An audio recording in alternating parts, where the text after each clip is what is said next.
Hey, everybody. Thanks for coming along. I'm going to say hi here to people from Elgin, Illinois, Winchester, Kentucky, Vashon Island in Washington State, Harrisburg, Pennsylvania, Germany. Welcome aboard. Denton, Texas. Here you go. Here's a North Carolinian from Waukesha. Oh Did I yeah, pronounce that right? Is that how you pronounce it? Waxaw. Waxaw. I'm so bad at this. Lynn, Massachusetts, Virginia. What we're doing here is we're waiting for Facebook to make it on because they come on a few minutes later than YouTube does. And here we go. From Sussex, New Brunswick, we have somebody here from Facebook. So welcome everybody, and thank you for being here on this Tuesday morning with my friend Kate Barr, who is one of the young people, the Ute mixing up politics these days. And I have followed her career with great interest because she tried to bring attention to just how badly gerrymandered her state of North Carolina was by running a campaign in the last election called Kate Barr Can't Win because she was so badly gerrymandered. And rather than simply saying there's no point in running, she used it as an opportunity to talk to North Carolinians about gerrymandering and why it was such a bad thing for their state and how it really silenced a lot of people. Well, this time around, she is running for office again. She is running as a Republican, as a way to demonstrate, again, the degree to which the state has been skewed for one political party.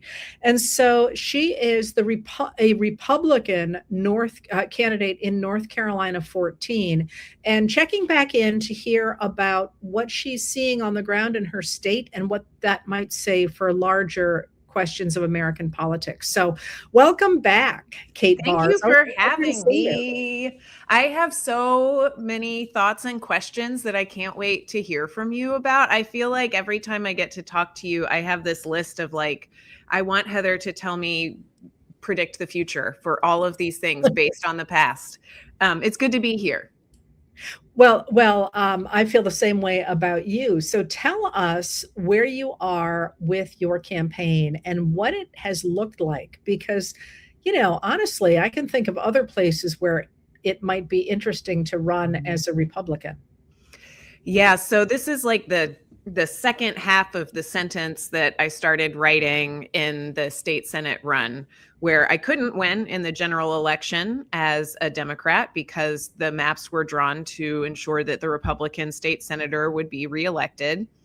And so this time I am running as a Republican in the primary because that is where the real competition happens in the vast majority of, frankly, the districts across the country, but especially in North Carolina. People have some big feelings about it. I think last time I wasn't a threat to folks because when you say you can't win, it's like, okay, well, she's already, announced the thing. And so we can be nice to her. But the Republicans are super mad. Every Republican county party in my district has had to pass a resolution disavowing me, which is a pretty interesting. I mean, I just love that they had to spend time on it, to be totally honest with you. There are Republican voters in the district, though, who are excited to have a choice, and that feels nice. The way that it works in North Carolina is unaffiliated voters and Republican voters can pull the primary ballot for Republicans in this primary. And we're in the middle of early voting right now. So we will find out how this turns out on March 3rd. It's been a wild ride. Last week, the death threats started, and I'm, both unsurprised and had kind of hoped to dodge them. That was probably a fantasy. And we've gotten really interesting reactions on the Democratic side of things as well. It's been a real mixed bag. So I don't really know how to assess how it's going. We're having a good time. I feel like it matters. I'm meeting a lot of really interesting people, especially within the district, who have been looking for some way to fight back, for some way to make a stink about this. And we'll just see what happens. Well, so let's go back, though, to the idea that the county parties declared resolutions disavowing you. Because if you think about it, if they didn't see you a threat, see you as a threat. If you were running as, a mermaid who was promising to bring, fish farming across North Carolina, they would just write you off as, some dope that they didn't have to worry about. Clearly, they think giving their constituents a choice, even if it's a choice of somebody who has been quite open about why she's running as a Republican, is dangerous. That really surprises me. Yeah. Is there anything specific in those resolutions that says why? Or I just see, is it a way of them declaring their loyalty to each other? I don't get why you would do that. Some of it is that they want to make it very clear that they won't be extending any resources to me. Okay. Like, generally speaking, in a primary, if there are multiple candidates from the same party, those candidates are treated the same. And they want to be clear that they are not treating me and my opponent, Tim Moore, the same. But the other part is that this really is a threat to them. There's a reason that I can win this, and that's because no one shows up to vote in primaries. And Republican voters in particular are not super happy with how their party is doing. And so the NC GOP is very concerned that their voters won't turn up and that the left-leaning unaffiliated voters will, and that I will actually win. We have to talk about that word left-leaning, because it seems to me those of us who are trying to preserve democracy are pretty damn centrist. But yes. But that being said, now are you holding events in the district? Absolutely. What do people say to you? We're doing a lot of meet and greets, which really for me means I get to go to a ton of happy hours and coffee shops, and that is awesome. Because I'm not a Democrat, I don't have any infrastructure support from the Democratic Party, and I'm disavowed by Republicans. I don't have any of their infrastructure support. You're an orphan. I am an orphan. I'm beholden to no one. But it means we've had to be really creative about how to find voters, because we don't even have voter data files to pull from.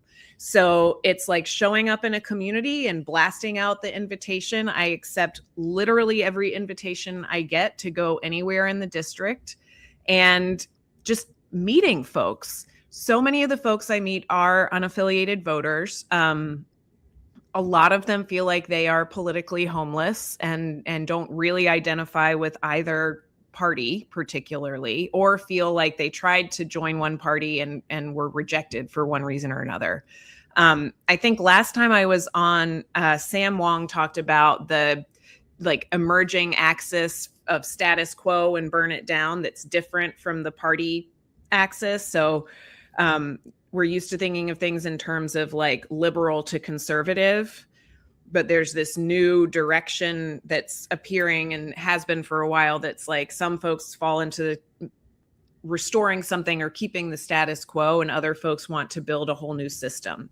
And it's these people who are sort of independent of party that are wanting to build something different that are really showing up. And I find that very encouraging and energizing.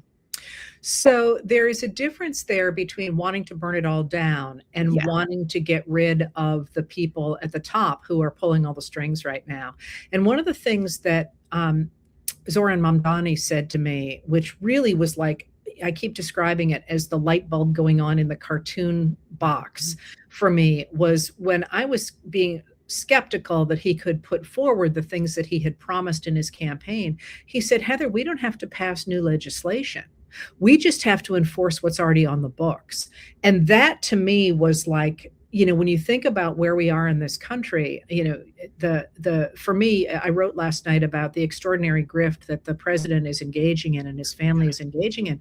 And of course, we have laws against all of that. We've had laws against that since the beginning, and they were significantly strengthened in the 1970s. And people are pretending like they don't exist. So partly, when we talk again, like the idea of left leaning or burning it all down, basically in many ways, what I'm seeing around us seems to me to be what I would call a conservative revolution. And I don't mean the people who call themselves conservative today.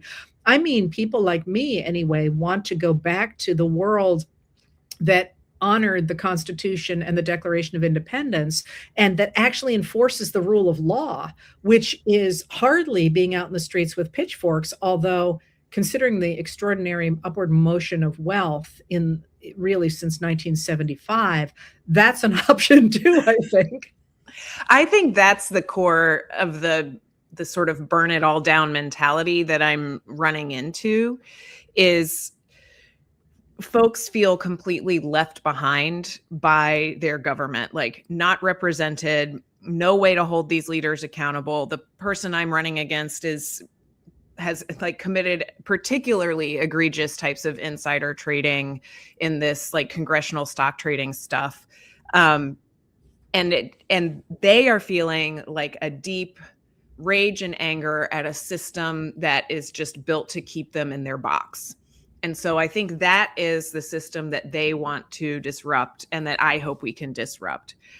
I also think we have a lot already written about the oversight that Congress should be exercising, and is just not.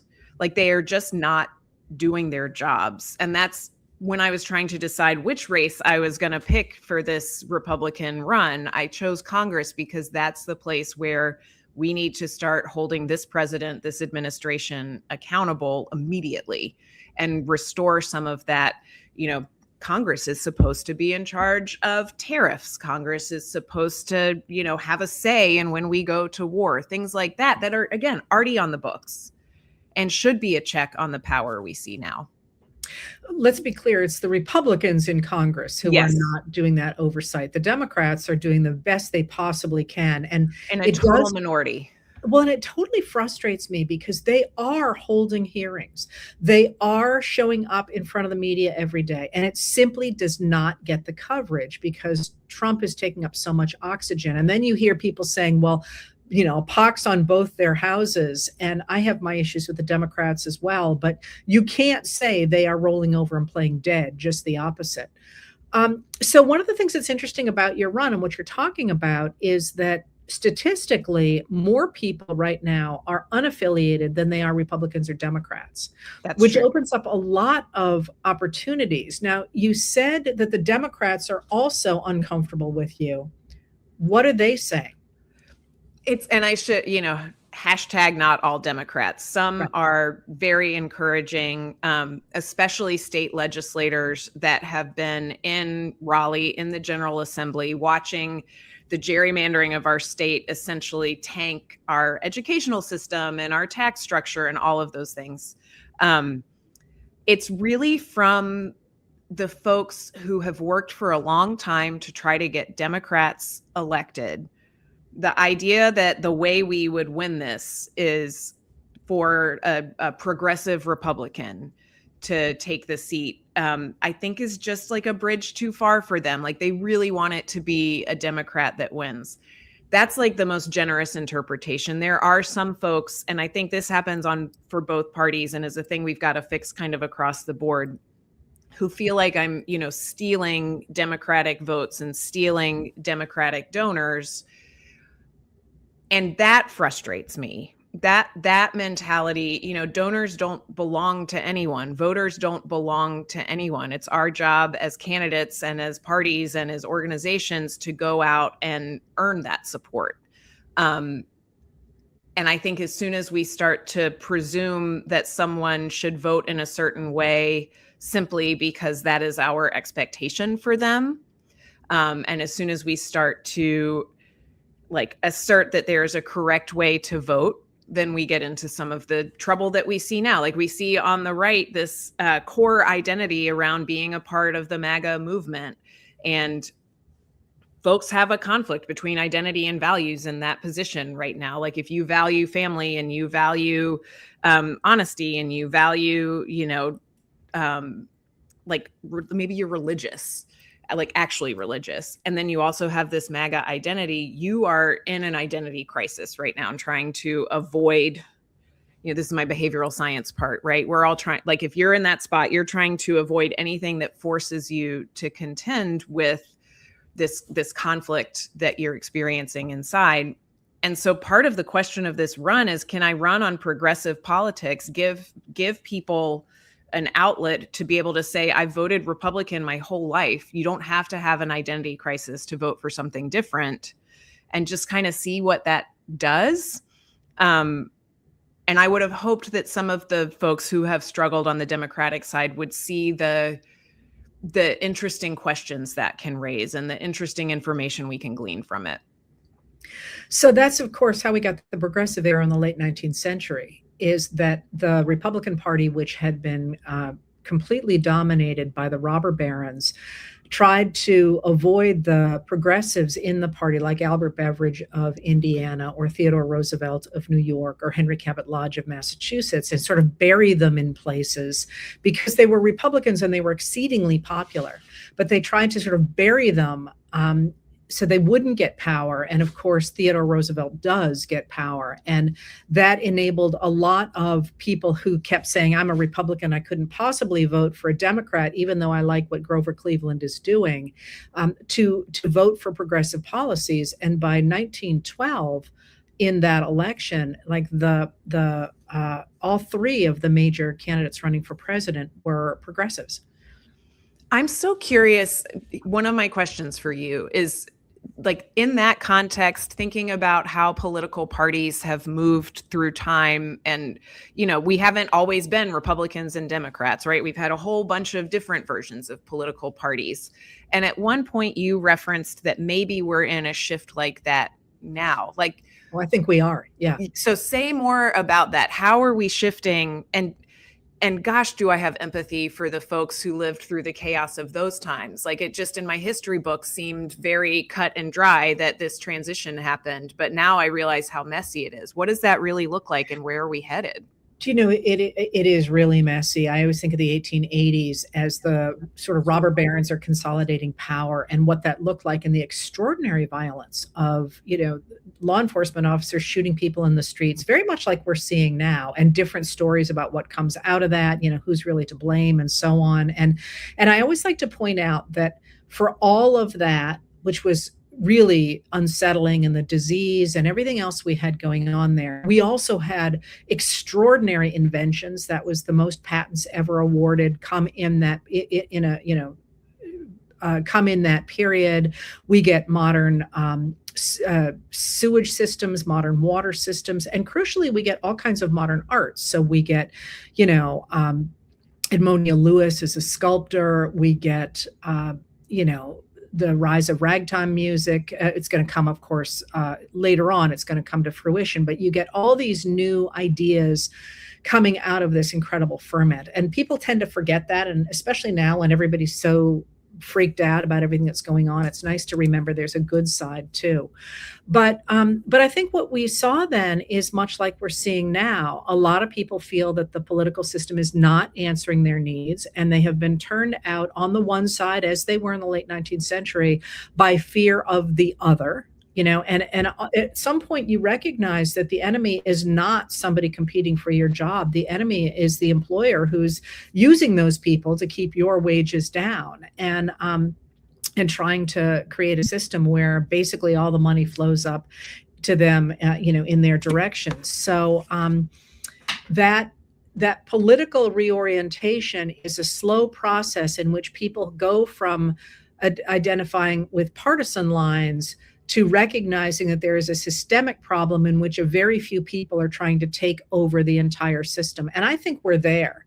And I also think that you're seeing that in a number of ways. Of course, you're seeing it in the pushing back against ICE. You're seeing it in all sorts of ways that people are understanding, for example, that the agriculture around the country is collapsing, and, housing is collapsing. There's all sorts of things that we are seeing in the macro picture, but I think you're also seeing it culturally in musicians starting to write songs and artists starting to do installations about reclaiming the country for the people. So in this moment, when I look at where we are and what it looks like in the 1890s or in the 1930s or in the 1850s, what really jumps out to me is the voice of the people starting to say, now hang on just a minute here, this is not what American democracy is supposed to be about. And that gives us candidates doing unusual things, and it gives us different voices. And it also gives us new ways to look at things. And, you're talking about the Republicans really being concerned about you. I am impressed. Today is February 17th, 2026, as we are recording this. The FCC under Brendan Carr yesterday pushed CBS News to refuse to let Stephen Colbert, the late night talk show host, interview James Tallarico, who's running for the Senate in Texas. Because, I can't say why they did that, but the obvious lesson from that is that Tallarico is very openly advocating a different relationship of Christianity to partisanship that actually echoes what happened before Reagan and the Reagan Revolution really pulled evangelicals into the political system. And I think they're terrified of people who identify as Christians hearing that, because it's an off-ramp, the same way having an R by your name is an off-ramp. And if people start taking those off-ramps and start to say, hey, wait a minute, maybe putting children in concentration camps isn't following Jesus, there's another way I can go, then the whole system falls apart and we have to rebuild it. Yeah,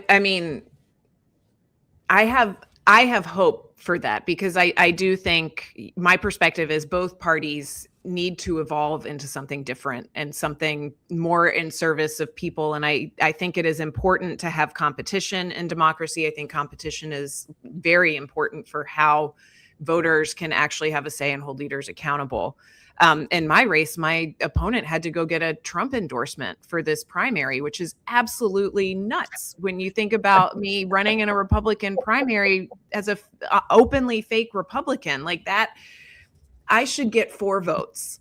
Like, if the Republican Party is being successful, I will get 4 votes. Right. And any more than 4 votes, and we, have accomplished something. It's just, I wish it just didn't feel so stressful to go through all of this, right? That I hold on to all of your lessons from history about like the ways that we kind of grow out of these moments, from Gilded Age, from robber barons, folks like that, at the times like that, and hope that that is the path we're on now. And then also I look at my kids and I'm like, gosh, I hope we're right. Like, sorry, kiddos. We have to be. We have to be right. But that actually raises an interesting question for me. Two things. First of all, how is your, and you don't have to give me actual numbers, are people donating to your campaign? I'm happy to give you actual numbers. They're donating some. So we have raised about $20,000, which is like a drop in the bucket for a traditional congressional run. Most of those campaigns run in the, $500,000 range. Part of that is intentional because we're doing an experiment, and I think there's too much money in politics anyway. And so if you have a compelling message, if I have a compelling message, I should be able to get that message out without having to spend hundreds of thousands of dollars on TV ads. So there's that piece. But also, I think folks don't quite know what to make of me. And it is wonderful to be scrappy and to be able to do 45 things with every single dollar. My dad is my only max out donor. Bless him. Thanks, Dad. But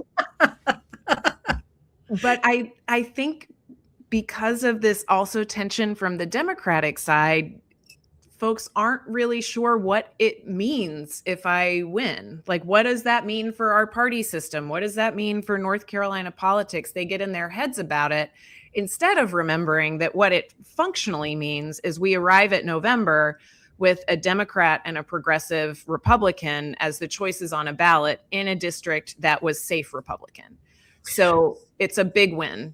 So if you win the primary, what do you think your chances are in the general? I'm fascinated by this question. The district and gerrymandering would say that I would win. Oh, wow. Yeah. Oh, I'm sorry. Finish that. I got there. Yeah. So because the district is gerrymandered and I will be the candidate on the ballot with the R next to my name, the math and the maps say that I would win and go to Congress. Which, to be clear, I will not allow a Mike Johnson Speaker of the House. So I would be voting for Democratic control of Congress or of the U.S. House. But we'll find out, right? Like, how much work does that letter actually do in that map? This is my experimental side totally coming out. I'm dying to know. So I always like to get to what ordinary people can do, but before I get there today, you're talking about this moment and, the experiments and the extraordinarily hard work and so on. Would you tell people a little bit about how you got involved in politics? Because I actually think this is part of a larger story in this moment, because you are not Kate Barr, second grade politician who is aiming to become president. Yeah, no, that sounds like a nightmare to me. I am like a normal human. I'm a behavioral scientist by training. I spent a couple decades studying persuasive communication and working to frankly help people change their health behaviors, like quit smoking or choose the breast cancer treatment that would best suit their lives. And using behavior change theory and early like algorithms to deliver very personalized, targeted messages to folks. I got involved because my state Senate district got gerrymandered. My state senator is a woman that I really liked, Natasha Marcus, and she was too loud and too female. And in 2023, when the new voting maps came out for our state, they had drawn her into an extremely red district, like with precision. I mean, the line basically went around her house. And they being the Republicans, because they didn't like what she had to say. And I got, frankly, so pissed off that I started this whole Kate Barr Can't Win campaign rooted in what I know about persuasive communication and sticky messaging and just wanting people to care about voting maps and to understand how these maps affect our daily lives, because they do. The way our voting maps are drawn touches literally everything about the way we live our lives. And it just, like, I was supposed to go back to my day job after that state Senate run, but it turned out that we were successful in that state Senate run in a way that we didn't anticipate being. We had increased voter turnout. The red county in my district was one of only 8 out of 100 counties in North Carolina that got bluer in 2024. We flipped Republican votes to Democrat, which mattered a lot in our state Supreme Court race. And so instead of going back to my day job that had a salary and health insurance, I left that work and started a political nonprofit to help candidates run that way, currently across North Carolina, but hopefully in 2027 we'll expand nationwide. We've had requests from 19 different states to come and do this work with them. So yeah, I'm an accidental politician. The first time I spoke in public, like, you could watch the piece of paper shake, just like rattling into the microphone. So I love that story because I think that's what is a mark of this moment, that so many people who sort of thought the political system was going to be okay on its own weren't paying attention. And once it has come across their radar screens that it's vitally important, they're getting involved, but they're bringing really new, important ideas. And obviously, I've been watching you for a while, and I don't know, I can't begin to predict where your career is going, but I do know that that you're moving the needle, and you're moving the needle in a state that that is a purple state that has been gerrymandered beyond recognition, which affects the national population, but it also affects North Carolina so extraordinarily. North Carolina was famous for taking care of its people, for roads and for schools and for its extraordinary hospitals, and all of those things have fallen by the wayside from the gerrymandering that's put in place, a group of Republicans who are simply trying to slash everything in order to put more money in the very top. So North Carolina is interesting, and you're an interesting character in it. Thank you. I mean, and North Carolina has a path to get a fair map. We need to reelect Justice Anita Earls in 2026. I keep telling people that is the most important vote that they will cast in North Carolina in November. Roy Cooper is right there at number 2. And we can do it and reclaim. We were once best in the country for public education. We are now 50th. So we can claw our way back if we can get back to being a purple state legislature. So anyway, I'm gonna somebody I saw in the comments, somebody asked who you are and is this a safe conversation? And what I would say is that I obviously can't and don't endorse candidates, and I'm interviewing Kate Barr because she is in North Carolina experimenting with a bunch of new ways to approach politics. And so this is not an endorsement, or it's not a suggestion that there is something that Kate is doing that everybody has to imitate. But I think she's a really interesting person right now as we are reworking our political systems. And so she appears not infrequently here as I check in on her to see what's going on. But that being said, Kate, what can ordinary people do? And I love this question for you, especially because when I ask it from a senator, a lot of people are like, well, he's a senator. Of course, he's going to say whatever. You're really, just like me, an ordinary person who got involved bass backwards, as my mother would have said, in this system. What can ordinary people do? I would say find the thing that bothers you the most and work on it.